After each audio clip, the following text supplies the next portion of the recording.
जय हिंद। एक बार फिर से आप सभी का स्वागत। आज हम लोग कर रहे हैं मापन, मूल्यांकन और कौशल। इसके ऑब्जेक्टिव हम लोग कर रहे हैं। तो आइए पहले प्रश्न पर लेके चलता हूँ आपको। और पहला प्रश्न पूछता है आपसे कि मूल्यांकन का उद्देश्य है। मूल्यांकन का क्या उद्देश्य है? ऑप्शन दिए आपके पास: निरपेक्ष, एकांकी, सापेक्ष या बहुमुखी। इसका जो सही उत्तर है वो सापेक्ष। अगला प्रश्न है, मूल्यांकन है, मूल्यांकन क्या है? परीक्षा है या फिर परख है, जांच है, उद्देश्य प्राप्ति की सुनिश्चितता है। तो ऑप्शन डी सबसे सही बैठ रहा है, उद्देश्य प्राप्ति की सुनिश्चितता। अगला प्रश्न पूछता है कि रेल्फ टॉयलर ने मूल्यांकन को बताया है, किस प्रकार बताया है? शैक्षिक उद्देश्य निर्धारण की प्रक्रिया, शिक्षण प्रक्रिया, शैक्षिक उद्देश्यों की प्राप्ति की सीमा निर्धारण प्रक्रिया। तो ऑप्शन सी सही जवाब है इसका। अगला प्रश्न पूछता है आपसे कि मूल्यांकन की प्रक्रिया को त्रिकोणात्मक रूप किसने प्रस्तुत किया? तो ब्लूम ने बताया, डॉक्टर बी एस ब्लूम ने। और इसके बाद मूल्यांकन की मुख्य युक्तियां हैं। कौन कौन सी मुख्य युक्तियां हैं? परीक्षाएं हैं, प्रश्नावली है, निरीक्षण है, फिर सभी है। तो इसका सही जवाब है ऑप्शन डी, यानी कि सभी इसकी मुख्य युक्तियां हैं। कोई वस्तु कैसी है इसका निर्णय किया जाता है। कोई वस्तु कैसी, इसका निर्णय किया जाता है। फिर दोस्तों, ये परीक्षा में या फिर मापन में या मूल्यांकन में या सभी में। तो मूल्यांकन में सभी चीज़ें आ जाती है।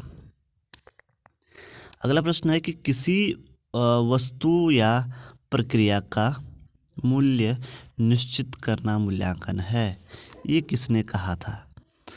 तो टारगर्सन एडम्स ने ये कहा था, किसी वस्तु या प्रक्रिया का मूल्य निश्चित करना मूल्यांकन है, एक परिभाषा है। अभी देखिए मस्त अच्छा वाला सवाल है ये कि घटनावृत्त प्रपत्र है। ऑप्शन देता है आपके पास कि रेटिंग स्केल है, संचय स्केल है, एनेक्डोटल आलेख है, फिर इनमें से कोई नहीं। तो इनमें से बताया गया और इनमें से कोई नहीं। आगे हम लोग बढ़ते हैं। मूल्यांकन की प्रमुख विशेषताएं है। तो कौन सी मूल्यांकन की प्रमुख विशेषता है? वैधता है, विश्वसनीयता है, वस्तुनिष्ठता है, या फिर उपयुक्त सभी बताया गया है। तो ऑप्शन सी वस्तुनिष्ठता है मूल्यांकन की प्रमुख विशेषताएं। और अगला सवाल इसमें है कि निदान का अर्थ अधिगम संबंधी कठिनाइयों और कमियों के स्वरूप का निर्धारण। यह कथन किसका है? तो ब्राउन का यह कथन है, ऑप्शन ए। उपलब्धि निर्भर होती है। उपलब्धि, तो उपलब्धि निर्भर किस पे होती है? योग्यता एवं प्रेरणा दोनों पर। तो यही, या फिर प्रेरणा पर, योग्यता पर, आलस्य पर। तो योग्यता और प्रेरणा दोनों सही जवाब है इसके, ऑप्शन ए। अगला सवाल पे लेके चलता हूँ आपको। और अगला सवाल पूछता है कि उपलब्धि परीक्षणों का प्रमुख उपयोग होता है। तो अधिगम उत्पाद जांच में, उपचारात्मक शिक्षण में, या फिर शैक्षणिक मार्गदर्शन में, उपयुक्त सभी। तो इन सभी में होता है उपलब्धि परीक्षणों का। उपलब्धि परीक्षण भाग है, उपलब्धि परीक्षण मनोविज्ञान का भाग है, ये आप समझ रहे होंगे। निम्न में से कौन सा बच्चों हेतु वेशलर बुद्धिमापन की एक निष्पादन मापनी है?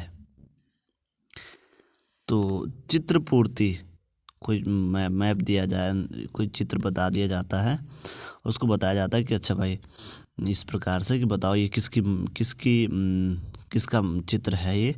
तो जो जिसके माइंड पे चल रहा होगा, आपने पढ़ा होगा, उसी प्रकार के उस चित्र को कंप्लीट करता है।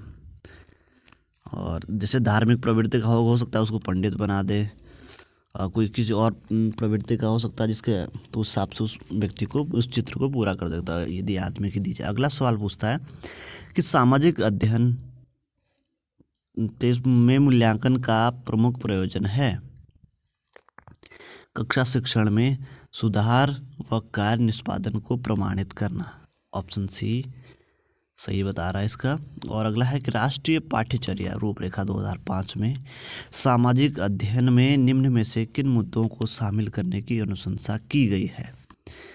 किन मुद्दों को शामिल करने की अनुशंसा की गई है, आइए मुद्दे पढ़ते हैं। लैंगिक केवल मुद्दों को, यानी कि लैंगिक को, और फिर लैंगिक किशोर दोनों को, या फिर केवल किशोरों को, या सभी स्तरों के विद्यार्थियों की लैंगिक और स्वास्थ्य सामग्री को। तो बिल्कुल ऑप्शन बी सही जवाब है इसका। अगला सवाल है कि एक अच्छे परीक्षण को कौन सी विशेषता नहीं है। कौन सी विशेषता नहीं है? तो वैधता है, वस्तुनिष्ठता है, विश्वसनीयता, उत्तीर्ण करना। तो ऑप्शन डी उत्तीर्ण करना। और छात्रों में रटने की प्रवृत्ति को रोकने हेतु कैसा प्रश्न पूछने चाहिए। तो बहुत अच्छा सवाल है ये। तो हमको वस्तुनिष्ठ प्रकार के प्रश्न पूछने चाहिए। और उपचारात्मक शिक्षण की सफलता निर्भर करती है। तो इसकी निर्भर करती है समस्याओं के कारणों की सही पहचान उपचारात्मक शिक्षण में। और सृजनात्मक का विकास करने में कौन सा सहायक नहीं है। क्या पूछा? नहीं है। तो कविता पूरी करना, या फिर चित्र के याद पर आधारित मौखिक अथवा लिखित वर्णन, या फिर प्रश्नों के उत्तर लिखना। तो ये है आपका ऑप्शन सी, अधूरी कहानी पूरी करना। तो सृजनात्मकता ये है प्रश्नों के उत्तर लिखना। और मूल्यांकन का अर्थ है, क्या है मूल्यांकन का अर्थ? निर्णय करना। ये मूल्यांकन का अलग अर्थ है। और मूल्यांकन का उद्देश्य है, क्या है इसमें से मूल्यांकन का उद्देश्य? धीमी गति से सीखने वाले प्रतिभाशाली बालकों के रूप में लेबल करना, या फिर जिन बालकों को उपचारात्मक शिक्षा की आवश्यकता है उनकी पहचान करना, या फिर अधिगम की कठिनाइयों और समस्याओं वाले क्षेत्रों का पता लगाना। तो बस तो यही तो है मूल्यांकन, जहाँ समस्या हो रही है। वे प्रश्न, अगला सवाल है कि वे प्रश्न जिनके उत्तर हेतु हाँ या फिर नहीं में से एक का चयन करना होता है, उन्हें वर्गीकृत किया जा सकता है किसमें? ये तो होते वस्तुनिष्ठ प्रश्न। ऑप्शन ए सही जवाब है। और योगात्मक मूल्यांकन का उद्देश्य है, तो योगात्मक मूल्यांकन का उद्देश्य क्या है? समय विशेष एवं विभिन्न कार्यों पर विद्यार्थी ने कितना अच्छा निष्पादन किया है उसका पता लगाना होता है। तो ऑप्शन ए सही जवाब है इसका। अगला सवाल पूछता है कि निर्माणात्मक मूल्यांकन का उद्देश्य है, क्या है इनमें से निर्माण? तो प्रगति पर गौर करना एवं उपचारात्मक अनुदेशन की योजना। यही सही जवाब दिया है। बाकी दिए ऑप्शन विद्यार्थियों की समझ का पता लगाना, अध्यापक के उद्देश्यों की पूर्ति का पता लगाना, तो बिल्कुल नहीं हो सकता है। ग्रेड्स प्रदान करना। तो पहला ऑप्शन सही है इसका। अगला सवाल पूछ रहा है कि वस्तुनिष्ठ प्रश्न की सबसे बड़ी विशेषता है। तो वस्तुनिष्ठ प्रश्न की सबसे बड़ी विशेषता ये होती है कि उसका एक ही उत्तर होता है, 4 में से ढूंढना होता है। एक विशिष्ट अधिगम अनुभव प्रदान करने के पश्चात अधिगम किस स्तर तक हुआ है यह मापने हेतु निम्न में से कौन सा परीक्षण उपयुक्त है। तो उपलब्धि परीक्षण, ऑप्शन ए सही जवाब है। और उत्तम परीक्षा के मुख्य गुण हैं, तो ये सभी है। उत्तम परीक्षा वैधता हो उसमें, विश्वसनीयता भी है और वस्तुनिष्ठता भी हो, तो ये सभी हैं। और दो व्यक्तियों के मध्य होने वाली प्रतिक्रिया जो व्यक्ति के मानसिक स्वास्थ्य में सुधार लाती है वह कहलाती है, क्या कहलाती है वो आपको देखना। अभी ऑप्शन बता रहे हैं कि निर्देशन, अंतःक्रिया, साक्षात्कार, परामर्श। तो ऑप्शन डी सही जवाब बता रहे हैं। और अगला पूछता है कि सतत एवं व्यापक मूल्यांकन पर बल देता है, कौन बल देता है सतत व्यापक मूल्यांकन पर? तो सीखने को किस प्रकार अवलोकित, रिकॉर्ड और सुधारा जाए इस पर ज़्यादा ध्यान देता है। अगला प्रश्न है किसी परीक्षण की विश्वसनीयता जितनी अधिक होती है उसकी वैधता होगी उतनी ही। तो क्या होगी? अधिकतम होगी उतनी भी, जितनी विश्वसनीयता होगी उतनी उसकी वैधता भी तो होगी। और अगला सवाल है कि मूल्यांकन का मुख्य उद्देश्य होना चाहिए। मूल्यांकन का मुख्य उद्देश्य सीखने में होने वाली कमियों का निदान, उपचारित करना। बहुत बढ़िया उत्तर है इसका ये जवाब है। बाकी आप लोग पढ़ सकते हैं, इतना अच्छा नहीं होगा। और बच्चों का मूल्यांकन होना चाहिए, कैसा होना चाहिए भाई? सतत एवं व्यापक मूल्यांकन द्वारा। अगला सवाल है कि सतत एवं व्यापक मूल्यांकन में व्यापक मूल्यांकन शब्दावली से तात्पर्य है तो क्या है? शैक्षिक एवं सह शैक्षिक क्षेत्र का मूल्यांकन एक प्रमाणीकृत परीक्षा में होता है। क्या होता है? विश्वसनीयता एवं वैधता, ऑप्शन ए। और मूल्यांकन किया जाना चाहिए तो मूल्यांकन कैसा किया जाना चाहिए? बच्चों के सीखने के स्तर पर ज्ञान होता है। और अगला सवाल है कि मूल्यांकन का उद्देश्य है। मूल्यांकन का उद्देश्य है उपयुक्त सभी।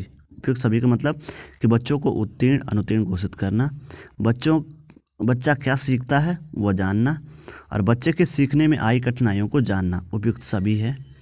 और परीक्षा के स्थान पर सतत और व्यापक मूल्यांकन गुणवत्ता मूलक शिक्षा के लिए अधिक उपयुक्त, क्योंकि इसमें क्या होता है आइए देखते हैं इसमें कि संज्ञानात्मक क्षेत्र का मूल्यांकन किया जाता है, या फिर संज्ञानात्मक क्षेत्र का मूल्यांकन सहसंज्ञानात्मक क्षेत्र का मूल्यांकन किया जाता है, या फिर मापन से, या फिर सभी से। तो ऑप्शन बताया गया सभी से इनका मूल्यांकन किया जाता है। अगला सवाल है कि सतत एवं व्यापक मूल्यांकन की एक तकनीकी है। किस प्रकार की तकनीकी है ये? तो निदानात्मक मूल्यांकन है। अगला सवाल है कि मूल्यांकन किया जाना चाहिए। मूल्यांकन किया जाना चाहिए तो बच्चों के सीखने के स्तर पर ज्ञान होता है। ऑप्शन सी सही जवाब दे रहा है इसका, ये वाला। बाकी चाहे तो आप और ऑप्शन भी पढ़ सकते हैं। मूल्यांकन का उद्देश्य है। मूल्यांकन का उद्देश्य क्या होता है? मूल्यांकन का उद्देश्य सभी है। आइए पढ़ते हैं। बच्चों को उत्तीर्ण अनुत्तीर्ण घोषित करना, ये सवाल दोबारा रिपीट हो गया है। बच्चों के सीखने में कठिनाइयों को जानना उपयुक्त सभी। और परीक्षा के स्थान पर सतत और व्यापक मूल्यांकन गुणवत्ता मूलक शिक्षा के लिए अधिक उपयुक्त, क्योंकि इसमें क्या होता है? संज्ञानात्मक क्षेत्र का मूल्यांकन, ये भी रिपीट हो गया है। और सतत एवं व्यापक मूल्यांकन की एक तकनीक है निदानात्मक मूल्यांकन की। और देखिए मेरा फॉल्ट ये बुक का है जिन्होंने दिया है, इसमें रिपीट कर देता है ये। और अगला सवाल है कि निर्देशन एवं अधिगम के बीच समानता है। ये अच्छा सवाल है, आप समझना इसको। दोनों छात्र केंद्रित हैं, ये दोनों निर्देशन और अधिगम दोनों ही विषय वस्तु केंद्रित है, ये तो नहीं हो सकता है। और दोनों पृष्ठ पोषण और पाठ विश्लेषण पर बल देते हैं, कोई नहीं। तो ऑप्शन ए इसका सही बता रहा है। और अनुदेशन का प्रणाली उपागम है। तो क्या है? समस्या केंद्रित याद रखना इसको। अनुदेशन का प्रणाली उपागम है। और निर्देशन दिया जाना चाहिए तो आजीवन निर्देशन दिया जाना चाहिए। समस्या होने पर विषय चयन के समय या विद्यालय और बाकी समय, तो इसलिए बोलते हैं कि सभी पूरे जीवन भर बता रहा है। तो अगला सवाल है कि निम्नलिखित में से किस अनुदेशन सामग्री का अधिकता होती है? तो किसकी अधिकता होती है? संसाधन इकाई की अधिकता बताया है। मूल्यांकन किया जाना चाहिए कैसे? कि बच्चों के सीखने के स्तर पर ज्ञान होता है। बच्चों के सीखने के स्तर पर ज्ञान होता है, ऑप्शन सी सही जवाब है। और अगला सवाल है कि मूल्यांकन का उद्देश्य क्या है? और ये भी दोबारा फिर से हो गया है।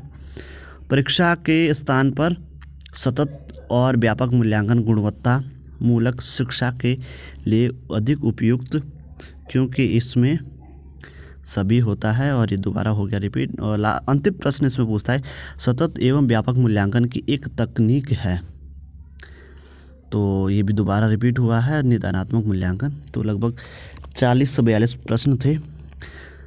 उम्मीद करता हूँ अच्छा लगा होगा आपको वीडियो। तो चाहे तो आप लाइक शेयर कर सकते हैं इसको। मिलते हैं आपको अगले वीडियो में। जय हिंद।